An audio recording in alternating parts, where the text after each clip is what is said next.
usa ka katawhan.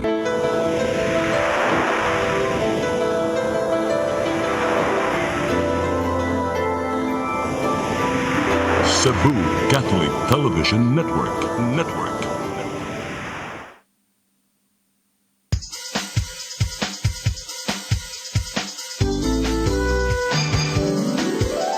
Hello Cebu, maayong buntag. Naksunta ang kahayag nga nagsulit sa matuod, kadagan sa panghitabo. Hello Cebu, maayong buntag Pinoy.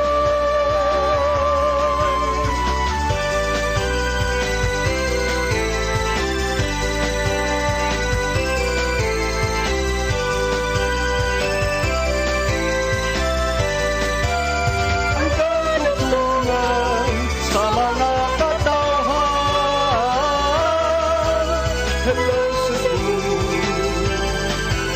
hello Cebu, maayong buntag Pinoy, maayong buntag Pinoy, maayong buntag Pinoy. Hello Cebu, maayong buntag Pinoy. Adlaw karon nga Huwebes, Hulyo 4, tuig 2024. Ug kami karon mao'y makig-uban kay ninyo karong hangtod sa alas 9 sa buntag. Sangan sa atong regular host nga si Malu Inocando Tabar, ako si Crystal Joy Filerca. Ug ako si Attorney John Destacamento. Ug kanatong sugdan ang atong tulumanon pinaagi sa pagtanaw sa mga front pages sa atong lokal ug nasyonal nga pamantalaan. Atong sugdan sa Sunstar Daily. Garcia says, diplomacy works. Sa Super Balita, citations ipapatik na sa LTO. Sa The Freeman, State of the Calamity Address, Garcia hails diplomacy. State of the City. Ay, oh my God, sorry. State of the City Address. Okay. Sa The Freeman Banat News, limos na dagit sa mangingilad, nagbangutan biktima sa scam. Sa Philippine Daily Inquirer, court convicts 17 ex-NGO GOCC execs in pork scam. Sa The Philippine Star, Binay walks out of Cayetano probe. Sa Manila Bulletin, Filipino First. According to Marcos, 2025 budget aims to create jobs, tackle rising prices, ease poverty, and boost healthcare. Ug sa Tempo, SIM card scam, NBI files charges versus 2 persons for selling SIM cards with digital bank accounts. Mao kadto ang mga front pages sa atong lokal ug nasyonal nga pamantalaan. Sa atong pagbalik, atong sutahon usab ang weather update gikan sa Pag-asa Mactan ug ang balita nga nahipos sa atong CCTN News Department. Please stand by. Hello Cebu, maayong buntag Pinoy, maayong buntag Pinoy, maayong buntag Pinoy. Discover the beauty of the Philippines.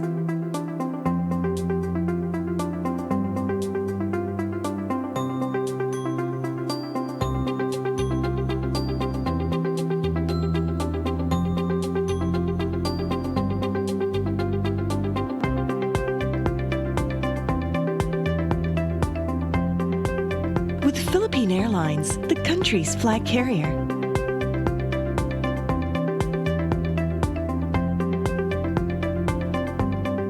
The airline that lets you feel the warmth of the nation.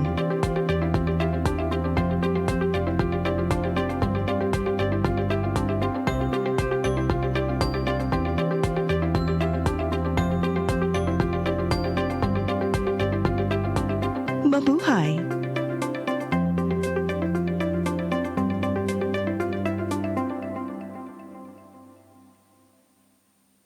Holy Spirit, rain.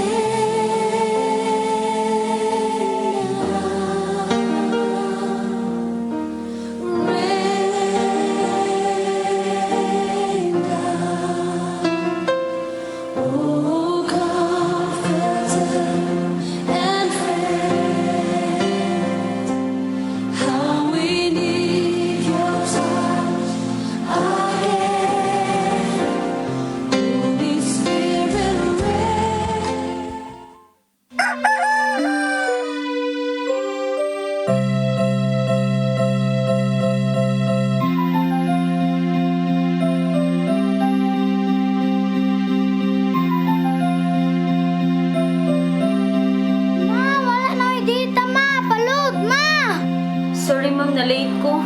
Nangita pa mong ko para internet sa kong anak, ma'am. Ay, wala na yung problema. Pag sinisibo. Sinisibo, sinisibo. For your internet connection, And for the signal of your cable TV.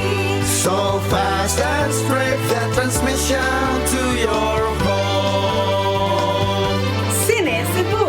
Sinisibo, sinisibo. Offers you to have fiber optics.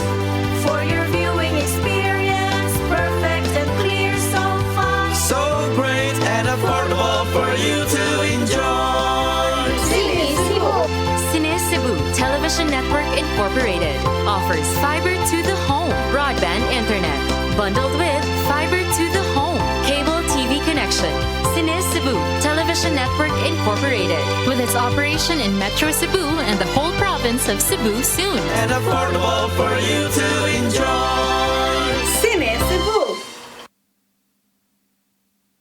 Hello Cebu, hello Cebu, maayong buntag Pinoy, maayong buntag Pinoy, maayong buntag Pinoy. Balita sa Hello Cebu, maayong buntag Pinoy. Ug karon atong sayran ang mga balita nga nahipo sa atong CCTN News Department. Naguna sa mga balita, Central Visayas wala maapil sa top 20 sa dunay labing daghan og kaso sa dengue. Apan dili gihapon mo kumpiyansa ang Cebu City Health Department ug hingusgan pa ang anti-dengue awareness campaign niini. Ang kasayuran ihatod ni Sheriza May Uy. Mapasagarbuhon ang Cebu City Health Department nga wala maapil sa top 20 ang dakbayan sa Sugbo sa Lucopa, Central Visayas nga adunay pinakataas nga kaso sa dengue.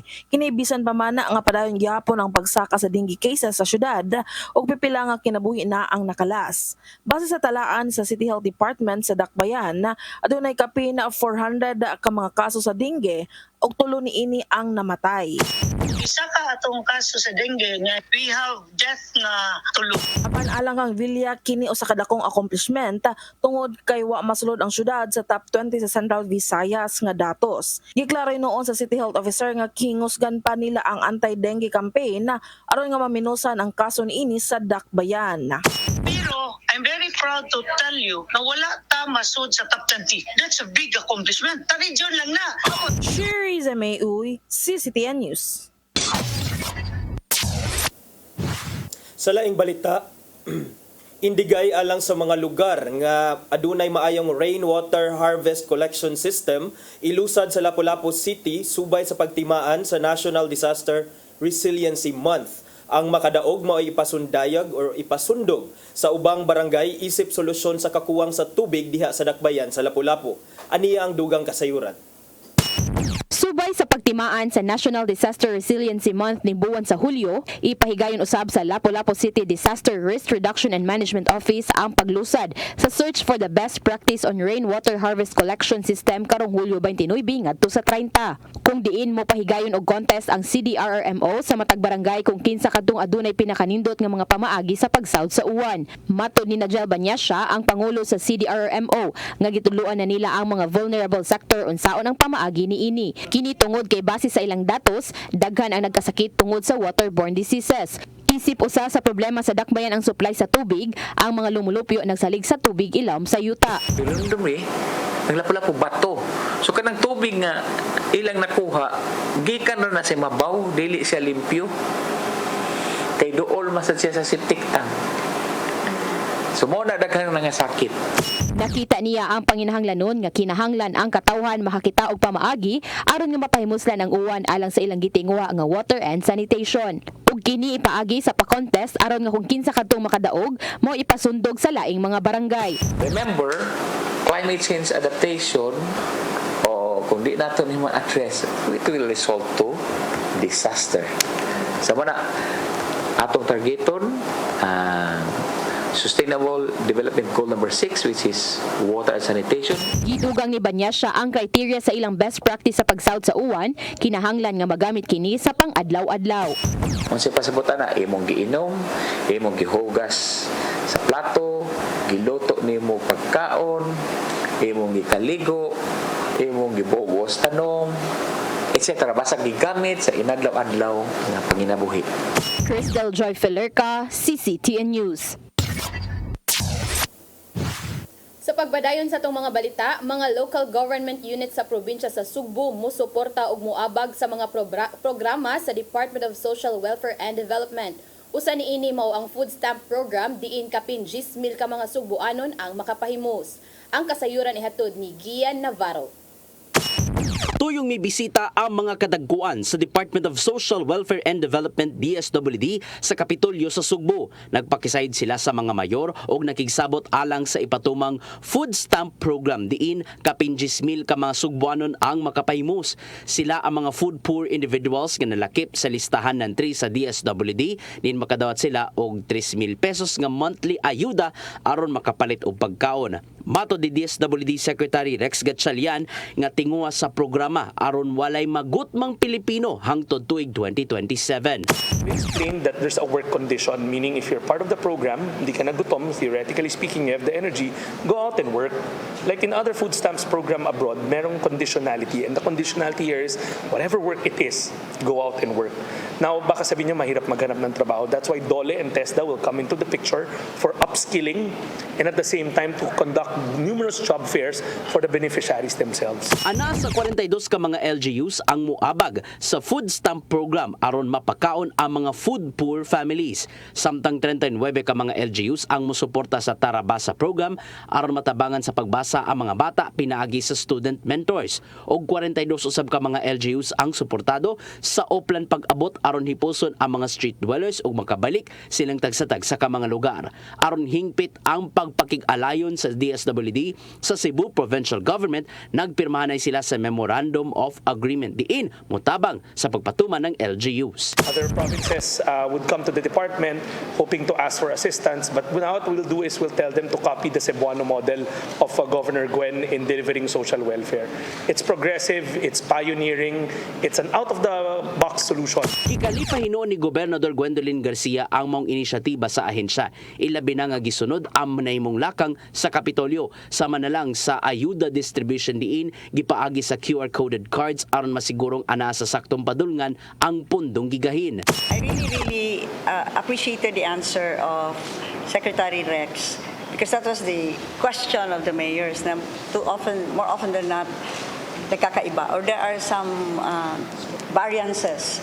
And this shows how Secretary Rex, coming from local government himself, understands local government. Nakadawat ang Kapitolyo og 40.1 million pesos alang na sa AX Plus diin ang mga PWD makapahimos sa ayudang 3,500 pesos gamit ang QR cards.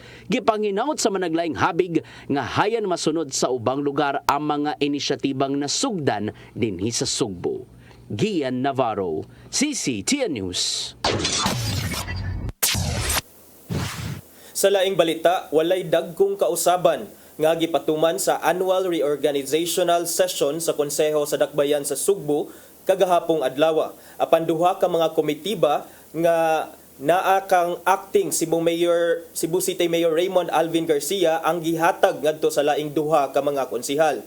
Ang kasayuran ni hatod ni Shiriza May Uy. Wala aray major changes sa komitiba sa Konseho sa Dakbayan sa Sugbo atol sa ilang annual reorganizational session. Nagpabilin gyapon nga walay komitiba nga gihatag kang Minority Floor Leader Konsehal na Sir Archival sa sangguniang panglungsod fiscal year 2024-2025. Apan tungod kay kasamtangang acting mayor si Atty. Raymond Alvin Garcia, kinsa mao'y committee chair sa Animal Welfare ug Housing Committee, kitugyan karon ang pagdumala sa Animal Welfare kang Konsehal Philip Sapra ug ang Housing Committee gihatag kang Konsehal Renato Osmeña. Base sa datos sa sangguniang panlalawigan, si Konsehal Jocelyn Pesguera gihapon ang majority floor leader ug nagkupot sa Committee on Health, Committee on Sister Cities, Committee on Women's, LGBTQ, Committee on Housing Rules and Oversight. Si Konsehal Noel Wenceslao siya gihapon ang chairman sa Committee on Budget and Finance. Si Konsehal Jerry Guardo siya gihapon ang chairman sa Committee on Infrastructure ug Urban Planning. Si Konsehal Joel Garganera mao'y chairman sa Committee on Environment ug chairman sa Committee on Disaster Response. Gawa sa Animal Welfare, chairman gyapon sa Committee on Public Security si Konsehal Safra. Si Consejero Osmeña iya gihapon ang Committee on Markets o ang Committee on Games and Amusements. Kang Vice Mayor Dondon Ontiveros siya gihapon ang chairman sa Committee on Scholarship o Committee on Education. Samtang sa Committee on Barangay Affairs, kang Consejero Franklin Ong o ang Committee on Sports and Youth, kang SK Federation President Ria Hakusalem. Samtang ang pagkutlo ning balita, nagpadayon sab ang pagpasigarbo ni Acting Mayor Alvin Garcia sa iyang State of the City address human sa kasamtangang suspendido si Mayor Michael Rama. Gisugda ng inaugural ceremony pinaagi sa Santos nga misa diha sa Plaza Subo kagitambungan sa tanan nga mga opisyales sa city government ug pagbuka sa accomplishment exhibit diha sa legislative lobby. 3, 2, and 1. Yeah! Sheriza Mayuy, CCTN News. Sa atong uwahing balita, mga atleta sa syudad sa Mandawi nga mosalmot sa pararong pambansa makadawat og tag 5,000 pesos gikan sa dakbayan. Ang kasayuran ihatod ni Mary Rose Sagarino. Mukabat sa usa ka gatos ka mga atleta sa dakbayan sa Mandawi ang makadawat og tag 5,000 pesos nga allowance gikan sa syudad. Si City Councilor Malcolm Sanchez ang chairman sa Committee on Education niingon nga nadesisyonan kini ato sa tigom sa local school board ang budget gikuha gikan sa Special Education Fund. Mato ni Sanchez nga agi kini og suporta sa mga atleta og pagtabang sa ilang mga gastuhon. Of course atong nakita na with our athletes Mandawi yun, Mayor Jonas is always looking up for the kayuhan sa ato ang mga athletes sa dakbayan sa Mandawi. Mato ni Sanchez nga makadawat sa 5,000 pesos nga allowance ang mga coaches. Sa pagkakaron giproseso na ang allowance o gilaumang mahatag sa dili pa magsugod ang palarong pambansa karong Hulyo 9. Ang syudad ni hatag usab og tag 2,000 pesos nga allowance sa mga atleta nga nakigtigi atol sa Central Visayas Regional Athletic Association kon si Viraan ni adtong Abril. Matod sa konsehal nga ang allowance gawas pa sa incentive sa mga makadaog og medalya atol sa sports competition. Base sa ordinansa sa dakbayan, ang mga mananaog nga mga atleta sa Mandawi sa national competition makadawat og 15,000 pesos sa matag gold medal, 10,000 pesos sa silver medalist ug 7,000 pesos sa bronze medalist. Mary Rose Sagarino, CCTN News. Mao kadto ang mga balita nga nahipo sa atong CCTN News Department nga inyong nakita sa Sayre 47 kagahapong adlaw. Sa atong pagbalik ato ng paghisgutan ang pipila ka mga isyu nga manginlabot ang lungsod ug ang nasud. Please stand by. Hello Cebu, maayong buntag Pinoy, maayong buntag Pinoy, maayong buntag Pinoy. Discover the beauty of the Philippines.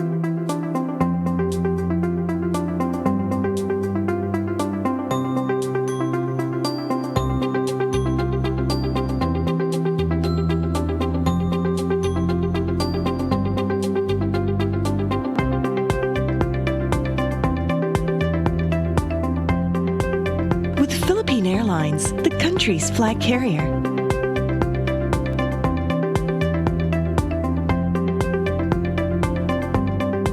The airline that lets you feel the warmth of the nation.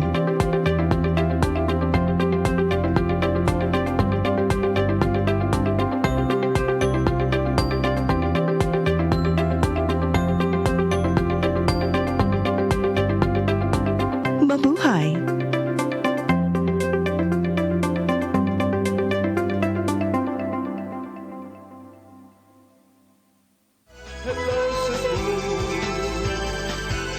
Hello Cebu, maayong buntag Pinoy, maayong buntag Pinoy, maayong buntag Pinoy. Balik ta sa Hello Cebu, maayong buntag Pinoy. Sa di pa kita maghisgot-hisgot sa pipila ka mga isyu ato sang dawaton si Sir Jumer Iclarino gikan sa Pag-asa Mactan. Good morning, sir. Yes, ma'am. Good morning sa tanan ug sa atong tanan tigpaminaw kini atong latest weather update karong adlaw. Ang atong weather conditions sa Central Visayas, lakip na ang probinsya sa Cebu, makasinati kining panagsama panganuron ngito na sa madag-umon na kalangitan ug naay patak na mga pagulan ug kini localized thunderstorms. Padayon ta mag-monitor sa atong mga gi-issue ng mga thunderstorm advisories ug so far natay mga thunderstorm advisories issued sa portion of Cebu na mula nat kani 1 to 2 hours ug madala kini ng light to moderate with occasional heavy rains. Hini nga ito na sa kasarangan ng hangin masinati sa Visayas ug ang kadagatan, malinawon nga ito na sa kasarangan ng pagbalod. Temperatura sa Cebu 26 sa 32 degrees Celsius. Haring adlaw mo salop alas 6 sa hapon ug ang dagat muhunas alas 4:01 karong hapon, mutaob inya alas 10:26 sa gabi. Philippine Standard Time alas 8:32 karong buntag gikan diri sa Mactan, paga sa Visayas. DOST Jomer Eclarino. Sir Jomer, yes, Sir Jomer, hinahinay na nga nagsingabot na ang nangaabot ang mga delegado sa palarong pambansa ug uban pang mga dagko nga DepEd events dinhi sa Sugbo. Sir, kining okay ra ba ang ato mobiyahe karon unya dayon kining ang pagpang-uwan-uwan sir murag namatikda na to nga nibalik na sad. Can we expect the rains tomorrow and in the succeeding days? Yes, no, same gihapon. So high likelihood gihapon ang atong mga localized thunderstorms, but kining atong mga pag-ulan, short duration kini mga 1 to 2 hours. So naay time gihapon na muundang ang uwan, and same gihapon atong scenario until this weekend or next week. So taas ang chance gihapon kini mga localized thunderstorm o kini mga isolated rain showers o kini mga kalit-kalit na mga pag-ulan. And ang atong pag-uwan, characteristics is intermittent. And ang atong kadagatan, wala tayong gill warning, so okay ra atong biyahe sa kadagatan. Sir Jomer, wala ba tayo na monitor nga any weather disturbance nga nagdanga-danga padung sa Philippine Area of Responsibility, maybe low pressure area or bisag unsa? So wala tayong gi-monitor na low pressure area sa within our PAR and outside the PAR. And until July 16, nakita nato less chance magkaroon ng bagyo or tropical cyclone. Okay, thank you so much Sir Jomer Eclarino gikan sa Pag-asa Visayas, and good morning ninyong tanan diha sir. So, at least partner no murag naka kuan na tanan natay idea unsa may mga weather forecast in the coming days and weeks, kay syempre karon na ba nga umabot na ang opening sa palarong pambansa, and we are expecting nga mas naghinahinay nagkaabot ang atong mga atleta gikan sa nagkalain-laing mga lugar. So hopefully they are kanang safe ra sa ilang pag-travel padung dinhi sa Sugbo. Unya magpasalamat sad ta sa taga Pag-asa Visayas partner no, kay kada adlaw gyud wala gyud sila puas sa padangat sa latest weather update nato para ato sa mga kaigsuonan ma-update sila sa pinakauwahing kahimtang sa atong panahon. Unya speaking atong imong giingon nga palarong pambansa partner, yes tinuod na no nga naghinahinay na pag-abot ang mga delegado sa tulo ka mga dagko nga mga events. Dili ra ni siya actually palarong pambansa partner. Sa pamanday na partner. Tulo ni siya ka dagko nga event sa Department of Education. Usa ana ang palarong pambansa na apoy National Festival of Talents nga diha i-host sa i-hold sa City of Naga. Unya kanipong gitawag nga National Schools Press Conference nga mao ang pinaka-prestihiyoso nga indigay sa mga campus journalists around the Philippines partner. I-host ni siya sa City of Karkar. So magdunga ni ang tulo palaro, NFOT ug NSPC. So magtagalog na ko partner akong i-greet sa mga delegado po ng palarong pambansa, NFOT at saka NSPC po. Welcome to Cebu at nawa po'y magiging matiwasay ang pamamalagi ninyo sa amin pong lugar. And hopefully nga kanang kuan sila partner nindot ilang experience dire sa Sugbo. Okay. Unya arita sa tong paghisgot-hisgot partner kaganina usa sa mga headlines sa atong pamantalaan, lokal nga pamantalaan, actually sa duha ka pamantalaan pareha gyud og angle ang Sunstar ug Freeman partner nga diplomacy works. Mao ilang napupo gikan sa State of the City address ni Cebu City Acting Mayor Raymond Alvin Garcia. So matod sa report partner nga sa iyang State of the City address partner gipasiatab ni gipasiatab ni Acting Cebu City Mayor Garcia nga ang importansya sa diplomacy kanay bitong mas ang diplomacy partner kanang mas imuha bitong iresolbar ang mga conflict by talking it out at the negotiation table rather than having an ironclad fist nga kung unsa imong gusto maura sa imong maura sa gyud tumanon. Yes. So unsa imong masulti ana partner? I guess that's true partner, kay murag usa sa atong nakita evidence ana kay katong sa MCWD, right? Murag we know nga katong issue with MCWD and the Cebu City government kay murag init gidto, but katong paglingkod ni Cebu City Acting Mayor Garcia dito murag nahilot partner nga kanang bitong makuha mo nga kaya raman di siya istoryahan ipaagi sa hinay nga kanang dili lang siguro kanang exchange of kanang mga foul words or kanang unsa pa na dira ang kuha na gud dira nga kanang willing ka mo dawat kung unsa man ilang gusto or like both ba kanang open-minded bitaw mo partner, and that's kanang mo nang gibuhat ni Acting Cebu City Mayor Garcia, which is kato giingon niya sa iyang State of the City address. Yes, partner. I guess that's the power of compromise, no, which is very important in public service. Kay if dili ta kay ba mo compromise siguro, and para nato kita ray pirmi sakto ang atong pagbuot mo ay matuman. So naa-joy tay mga maligsan nga mga sektor nga sektor or uban nga mga tao, and it will be difficult for us to lead the city. So mao ni nga gipasiatab ni Acting Cebu City Mayor Alvin Garcia nga diplomacy works. Matod niya nga tungod sa iyang diplomacy approach in leading Cebu City government, as part of the council, he helped pass meaningful ordinances and conveyed through resolutions the collective thoughts and positions on matters of tremendous importance. Gihisgutan niya ang creation sa Heritage District of Cebu, Heritage District Council, ang pag-institutionalize sa Order of Raha Tupas, which is the highest award the Sanggunian can confer on a Filipino. So, aside ana katong imo sang gihisgutan kaganina, partner about sa MCWD, quote-unquote, maingon siya, meaningful dialogue which would later on result in water supply in several mountain barangays. So, importante yun kining dialogo panag-istoryahanay sa matag habig. Oh, good partner. Kay at least diba ang sa ilang pagpanag-istoryahay partner usa may resulta na hatagan taon og kanang water connection ang kanang mga mountain barangays nga kabauta na problema ang kita address kanang naratas mainland, how much more ang kanang naas babaw, diba partner?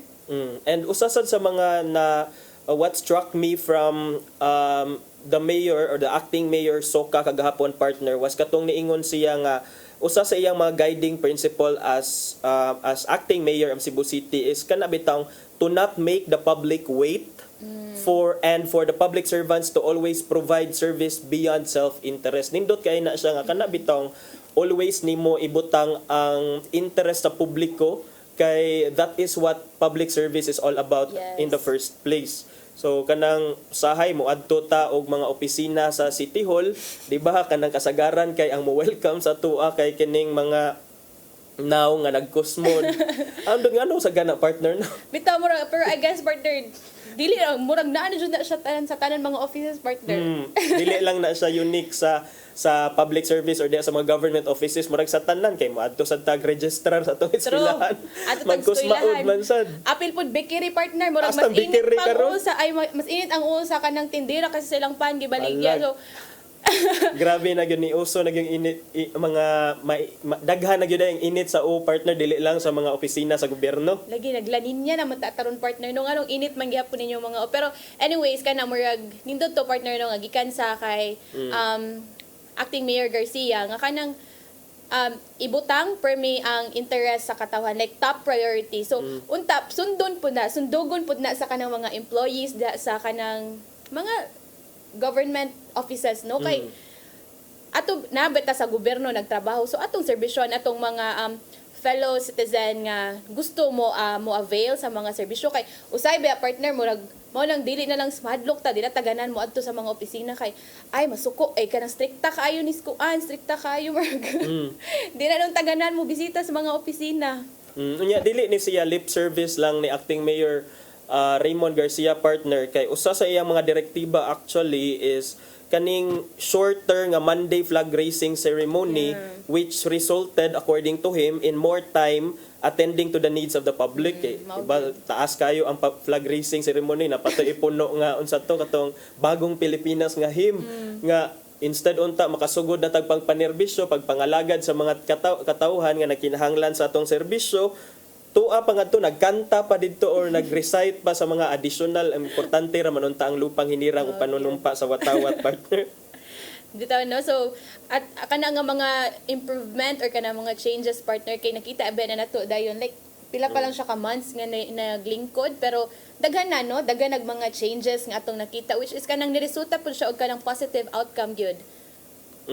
Unya kaning aside ana partner gihisgutan sad niya ang gihisgutan niya ang palarong pambansa ang matud niya nga he will continue to observe sound fiscal management sama sa iyang gipambuhat sa budgets for palarong pambansa nga I believe iya tong gislash by a significant amount partner. Unya kining gihisgutan sab niya ang Cebu Bus Rapid Transit nga project kon BRT. Matud niya saying it being a divisive issue means the Cebuano is invested in resolving this major concern. So prior to ana na may dumduman nato nga si si suspended Mayor Michael Rama o si Governor Gwendolyn Garcia nagkasungi tungod aning BRT project o sa uban pa mga issue sama sa Sinulog festival venue o uban pa. So karon murag maoy gipasigarbo ni acting Mayor Garcia nga murag dunay mga changes nga siya nga nga nahimo diha pa lang sa hamubo nga panahon nga siya naglingkod isip acting mayor. But make no mistake because si suspended Mayor Michael Rama mubalik yapon siya partner because suspended raman ni siya 6 months ang iyang suspension. So ambot lang sagkaha igbalik ni Mayor Michael Rama kung unsa na sa iyang pambuhaton i-control Z niya partner. Hopefully dili i-control Z partner no kay sa atong nakita murag kuan na nindot na ang mga gipangbuhat ni acting Mayor Garcia. So hopefully ipadayon na lang kung unsa may mga nasugdan but we don't know kay syempre iya naman pud siya iyaha pud nga prinsipyo pero unta partner kung unsa man to ang mga nindot na nga mga nasugdan or kanang naliko bitaw ni acting Mayor Garcia towards kanang sakto nga daan. Hopefully ipadayon na pud na ni suspended Mayor Michael Rama kay sa ato pag-iingon we should always put the interest of the people kay if ingani naman lang gani nga kanang mobalik na pud ta sa kanang lain ay mulahi na pud sila nga pamaagi another changes na pud nga kanang mag-adjust na pud ang mga tao ba. So hopefully karon kay mga tao na satisfy nas mga hinay-hinay nga mga improvements changes sa serbisyo nga gihatag sa Cebu City Government. So hopefully magpadayon na ni if mobalik na si suspended Mayor Michael Rama. So kay as we know ba partner nga kanang si acting Cebu City Mayor kay murag ni kuan pud to siya, di ba nagkasumpaki man pud to ang CPA with CPA and yes suspended kabahin anang sa kompanya maritim mga lot. And then sa giyon pa nga kato diplomacy work. So nag last May 24 kay nakikita, di ba as we know wala pud to nakigstorya si suspended Mayor Michael Rama with the CPA. So kay katong last May 24 nakikita si acting Mayor Garcia with CPA General Manager Francisco Comendador III to discuss the Kompanya Maritima structural handling in the Aduana area. So giingon niya nga the situation needs more time since there is an ongoing case in the Court of Appeals regarding the ownership of the place. Pero atong ma-appreciate diri ang kanang the gesture of kanang ni tap siya didto nga kanang makigstorya unsa man nga kanang nibuhat siya og mga pamaagi para bitaw ma-settle pero sa gingon pa niya although wala pa man gi-consider nga kanang na-fix na ni kay it needs more time pero hopefully nga kanang in the future partner nga ma-fix na ni before pa pud mo balik si Cebu City suspended Cebu City Mayor Michael Rama and hopefully if mauli man ganini ang kabubuton sa Cebu City government ug sa CPA makuan pud ang kasing-kasing ni Mayor suspended Mayor Rama.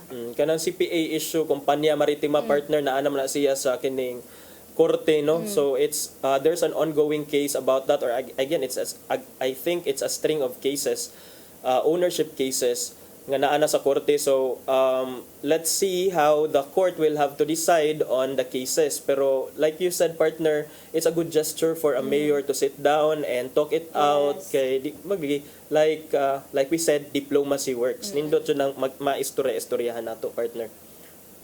Okay, so Okay, nya. Arita sa lain nga mga hot issue, partner, na ako'y nabasan kaganina sa usa sa mga headline sa Sunstar Super ang banner headline sa Sunstar Super Balita katong katubitong mga traffic citations kuno, partner, ipatik na sa LTO. So medyo ni struck sad siya sa ako kay of course as not just as a driver but kaning ang pasabot magud ani citations, di ba, kanang naamay mga dakpan or ma-apprehend nga mga motorista nga nag-violate og mga traffic ordinances, traffic rules and regulations sa mga LGUs, matud pa dili na unya makalikay sa pagbayad ang mga motorista o driver nga maisyuhan og citation tickets gikan sa mga traffic enforcer sa mga local government units kay kini ipatuma naman unya sa Department of Transportation ang gitawag nga single ticketing system, diin ang lokal nga gi-issue nga citation ticket isumiter na ngadto sa data system sa Land Transportation Office.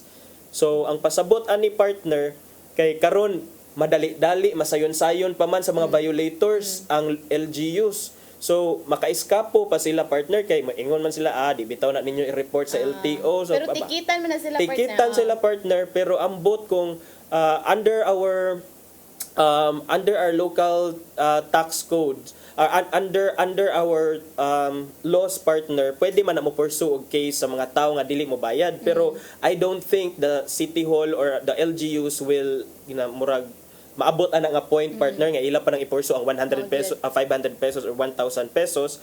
Muna nga ang uban magsalig kay wala man sila'y wala man sila'y penalty sa dili pagbayad sa ilang violation. Pasagdaan nila didto, di sila mo bayad. But still, if iglukat nila og kining lisensya sa LTO, dili gyapon sila mga penalty because wala man i-reflect ang ilahang record dito sa LTO system. So karon kay single ticketing system naman, kanang citation nga ihatag sa CCTO or sa team sa Mandawi or sa City Toda sa Talisay, mga traffic management agency sa mga nagkadaiyang mga local government units diri sa Metro Cebu, i-forward na kuno nila ang record sa LTO. Sabot-an na, lukat nimo dito, i-renew nimo sa imong driver's license, makita nimo nga hoy ikaw wala man day ka ni bayad atong imong traffic violation. So mo ni ang nakanindot aning mo ning gibutyag ni Sir Jonathan Joy Tumulak, ang pangu sa City of Talisay Traffic Operations and Development Authority, nga nahinabi sa mga tigbalita. Matod ni Tumulak nga ang kining single ticketing system adunay epekto sa renewal sa lisensya o pagparehistro sa sakyanan. So ato ning at least ma-update or magbantay ang atong mga motorista nga may unta nga matngon sila nga dili maka-violate og mga lagda sa trapiko, partner. Partner, na ko'y pangutana, if kanang tikitan ka, maka-violate ka, pila daila ihatag nga time allowance para makabayad ka? Okay, magdepende na siya sa naa sa local ordinance per LGU, partner. But I believe diri sa Cebu City, depende sa violation nga na-commit, mag-range gikan sa 500 to maybe 1,000 dahil kung na per violation. Like kung mo disregard yung traffic rule nga no left turn in this area, murag I think that's 1,000 pesos. Nya kung daghan pa kag violation sama sa imong motor, walay traffic lights or kining walay busina and all, so mas dako pa kag bayaran. I'm not just sure kung pila ang ihatag sa imuha nga lugway sa City Hall before na nimo nga to i-clear with the City Treasurer's Office or sa CCTO, pero ang akong nadunggan nga katong mga dili makabayad murag i-forward to nila nga record sa LTO, but so far wala man tay nadungog nga sa mga gipang forward nga gipursug yun og mga og kaso sa LTO para jud or naadyoy mga driver nga wala gi-issuehan og mga renewed licenses or wala gi-renew ilang lisensya sa ilang masakyanan because of non-paying. Speaking of non-paying, partner, sa Lapu-Lapu ang City Traffic Management System, starting July 2, partner, na sila gipatuman nga pwede na ka mo bayad og kanang sa imong violation through GCash. Ingana na ilang pamaagis. Nagsugod sila last July 2 and ang mismo murag naging partner magud ang Lapu-Lapu City sa GCash and then kuan partner kanang ay murag both bitaw ang maka-benefit kay para sa kanang sa city dili malikaya na ang taas nga linya sa City Treasurer's Office and then sa part pud sa mga drivers nga kanang di na sila ma-hassle partner kay ang uban mao siguro usapod na nganong dili na mabayaran ilang mga kuan partner kay mo adto for example asa ka nadakpan dapit niya mo adto pa kag kanang City Hall sa Treasurer's Office para lang mo bayad and then usay magdali tao kana diba so murag ato murag nakuha na ko ba nga that's a good kanang initiative nga mura bitog mapugos na nimo mapabayad ang kanang naka-violate kay na kay option nga mo bayad on the spot. So, pasabot partner, ma-encourage siya sila nga mag-commit og violation kay dali na lang. Pero no, murag kuan na partner kay murag siguro murag mas tagaan sila reason nga dili na mo commit partner kay kung katong ticket lang ana pay time nga kanang tikitan ra bitaw ta kani kay pabayaron ta ana kag kanang QR code. Ari lang send imong bayad sir ma'am ana. So, real time pwede na dayon maningil og bayad. So wala na joy ulusot ang motorista kay maingon kag busy ka or maingon ka nga layo ang City Hall niya dayon available naman through GCash. Na atagan na lang kag QR code partner pero ang problema ana partner bisag sayo na kay pamaagi nga pwede na nimo i-scan ang QR code ug why so di mong GCash wa ra gyapon. Mausad na partner. So ang importante gyud na adyo so di mo GCash kay saon nimo bayad bisag unsaon pa naka-available ang GCash nga payment system. So pero nindot na nga inisyatiba partner no and again ato sa especially kanang related aning sa mga motorista partner karon piting uwan na so dangog ang daan partner. So atong gipahimangnuan ang atong mga viewers, listeners nga motorista nga maghinay-hinay lang ta kay ting-uwan na dangog na gyud kay ang daan especially sa mga highways nga busy nga mga highways nga kanang agianan sa mga dagko nga mga sakyanan maghinay-hinay lang ta kay kagahapon do natoy aksidente sa SRP pero murag kada adlaw man gyud halos sa kada adlaw man nay road crash or road accident diya sa SRP ug sa uban pa nga mga bahin sa Sugbo uban pa nga mga dalan magbantay ta way kumo jud sa kining magmatngon partner kay matud pa nila it's better safe than sorry. Oh good. Karon kay ato pod giawhag ang sa atong mga palarong pambansa athletes nga to stay safe og vitamins good partner kay ang weather labi na karon kabawtang nagtraining na ni sila labi na ka ng mga athletics nga nasa natown sa field nag training so hopefully nga ang atong kuan na pod partner no nga safe ra pod for the athletes nga sa ilang preparations mas mahanas sila og simbako malayo taon sa mga diskusya kay we know nga ang weather nato karon kay di gyud matagna mukalit rag uwan ya mukalit init so naara gyud ni sa atong lawas pod mo balik. That's right partner. Unya dayon kining mo na nga sa mga delegates sa palaro sa NFOT ug NSPC again welcome ninyong tanan dinhi sa Cebu. Unya kining kung hinaot nga wala ray mga kakulian ang inyong pag-star pag-stay diri sa ato ang lugar unya dayon kining may untang mo tan-aw sad mo everyday diri sa CCTN para sa latest nga update sa palaro NFOT ug NSPC. Yes. Okay, so paspas ka itong pagdagan sa oras partner no usa naman din ka oras ang nilabay. Karon ato sang paminawon ang giandam ni Tatay Dudong Limchua nga pulong og kinabuhi.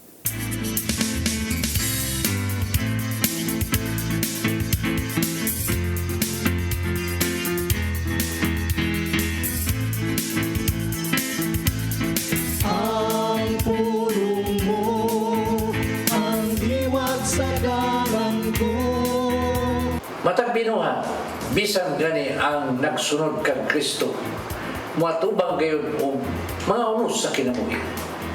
Kini mo ang mga storms of correction, storms of perfection, storms of direction, storms of reflection, and storms of affection. Sa makadaghan nga gayon, kita dili makasabot kung ngano miabot ka nato kining matangas sa kasakit o kalisdanan. Sa Ecclesiastes 8:17 nagingon, apan dili ka gayon makatugkad sa gibuhat sa Dios. Bisan unsaon nimo paninguha, dili nimo masayran kini. Ang tao maglisod kayo pagtugkad sa mga pagi sa Ginoo. Kay ang una-una sa Ginoo mas labaw kaysa una-una sa tao. Gani, sa Ecclesiastes 3:17 naging umansap, hukman sa Dios sa walay pinalabi ang tanan nga matarong ug ang mga dautan. Kay bisan gani sa sunod nga kinabuhi ang tanan butang ug buhat mahitabo man sa taklo niyang panahon. Kini nagpasabot nga walay mahitabo sa tao nga dili itugot sa Ginoo. Apan iya kang itugot alang sa usa ka mayong katuyuan. May igsoon mo kini ang pulong nga maghataw giya sa atong kinabuhi. Pagampok kita. Langitong Amahan, dili na mo matungkad kung ngano nga sa mong pagsunod kanimo magatubang kami mga kasakit. Apan tungod kay misalig kami kanimo, among gidawat kining tanan. Kay ikaw nasayod man kung unsay makayo alang kanamo. Amen. Sila samahan sa Anak sa Espiritu Santo. Ang pulong mo, ang diwat sa dalan ko. Pulong og kinabuhi ni Tatay Dudong Limchua mo ay nagtapos sa atong tulumanon. Ato sang pasalamatan ang Philippine Airlines. Thank you Archbishop Jose Palma, Nanay Diana Limchua ug Tatay Dodong Limchua. Ato sa pasalamatan ang atong station manager nga si Sir Dennis Tabar, atong technical team nga sila Sir Robert, Ma'am Inday, Sir Matmat ug si Ma'am Joanne. Sir Michael, Sir Rodel, Sir Raymond, Sir Bruce ug unya Sir Ferdy. Thank you. Ug wala gud tay igong oras partner, manamilit na lang ta sa ngan sa atong regular host nga si Malu Inocando Tabar, ako si Crystal Joy Filerca. Ug ako si Attorney John Destacamento. Salamat sa inyong pagpakiguban namo karong buntag sa Hello Cebu, Maayong Buntag, Pinoy.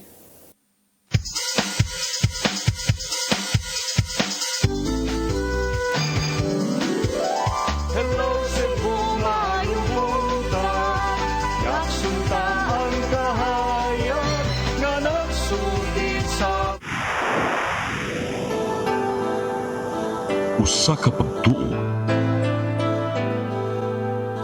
usa ka tingog,